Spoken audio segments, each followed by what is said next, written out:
Good morning. What we have here is a definition of a food chain, and these are two examples of food chains given. Food chain means flow of energy, okay, and it occurs in one way. It's a unidirectional process. The arrangement of organisms through which the energy flows, this is called as a food chain. There is another example given over here, from flower to the caterpillar, frog, snake, and finally to the owl. Now, this is a food web. If you can see food webs, there are many food chains over here. It's a network of food chains. When many food chains come together, it's called as a food web. This is an example of a food web that occurs in a forest. You can count many food chains here. This is one, then you have two, three, four. So there are many food chains in this food web.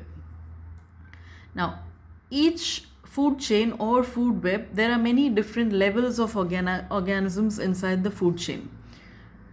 One such level is called as the producer. Producers are trees or plants. These are organisms which make their own food with the help of sunlight. The second stage, they're called as herbivores. They are any animal that can feed on the trees or on the plants. Carnivores are the third level. They are the ones who feed on the herbivores, or they are the ones that eat meat. Omnivores are the fourth level. They are the organisms that eat both plant and meat. And finally, we have decomposers. These are the organisms that decompose the dead matter. Now, each level that you saw right now, producer, herbivore, carnivore, omnivore, and decomposer, each level of a food chain, it's called as a trophic level.